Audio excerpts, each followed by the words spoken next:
everybody. This is Raymond Camden, API evangelist for Foxit, and today I'm going to walk you through an example of creating a simple but complete custom invoicing solution using Foxit's Document Generation API. This system is going to read in some data, the information we need to create invoices. It's going to take Microsoft Word as a template. It's going to call our document generation API, and then it's going to create a custom PDF for each of those invoices. Let's get started. Now, the first thing that you're going to want to do is create your Microsoft Word template. Now, normally, invoices contain the same type of information, the customer getting the invoice and invoice number and date, well, when the payment's due, and normally a good breakdown of what is actually being charged here, typically a line item and then some total. So I've created a basic invoice here in Microsoft Word. Now, to be clear, our API will take any Microsoft Word template. You can make it as stylized and as pretty as you want. I've kept mine relatively simple, but we allow you to essentially create anything here, especially in terms of your corporate styles and logos and stuff like that. So remember that with our API, we look for particular tokens in the Word template that will be replaced with your data. And you can see right on top, invoice num, that is one of those tokens. That's part of the data that you will send to us and it'll get replaced with that particular value. The next one we have here, this one's a little bit special. Today points to right now, or essentially when you run the API. It's a built-in value. The stuff after that is essentially a date time formatting mask. So I'm specifying that I want month/date/year.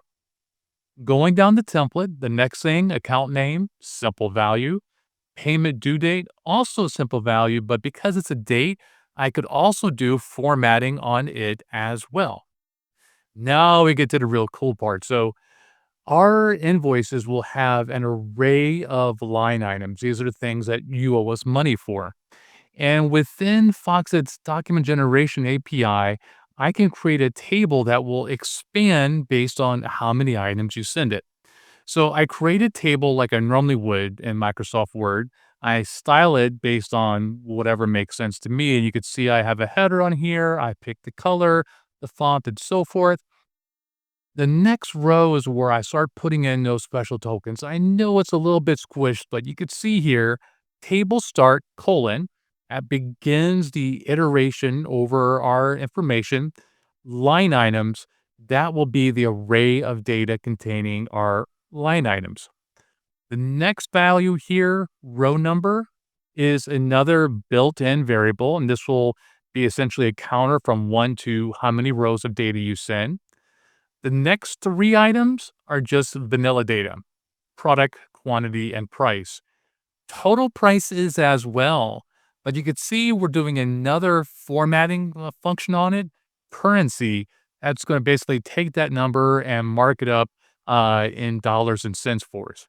Now, I do have to end this iteration with table end, and I point to light items because that's the name of the data.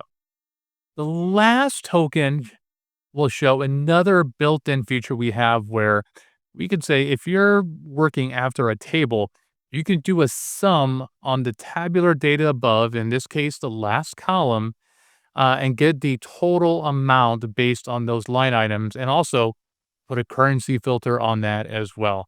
And to be clear, if you needed to do some kind of weird other mathematics as well, you could do that in your data before you call our API and just drop one works open in there. It's really flexible. Essentially what you send us and your Word document can match pretty much any use case out there. Now, for the data, I am using a simple flat file, a JSON file of three different customer invoices. And you can see here, I have num, name, account number, payment due date, their particular line items, including the product name, quantity price, and the total price as well. I have three sets here. Now let's look at the Python code. So on top, this is pretty much the stuff that I've used before where I'm going to read in my credentials from the environment and I'm going to scroll past this little method here. I begin by reading in that word template I just showed you and converting it to base64. I then read in that JSON file, and that could be dynamic, could be a database, another API call, or whatever. But for each set of invoice information, I'm going to call my utility method, which will return to me a base64 string. And if it worked okay, I'm going to save it to the file system and use the account number to give it a unique file name. I also could have emailed that result as well. That utility method essentially just wraps our API, takes in that word template as base64, takes in your particular data for that invoice, calls the API, and the immediate response back will be the base64 of that PDF. Now, I'm not going to run this because I've already run it, but you can see here are my invoices. Here's the first one.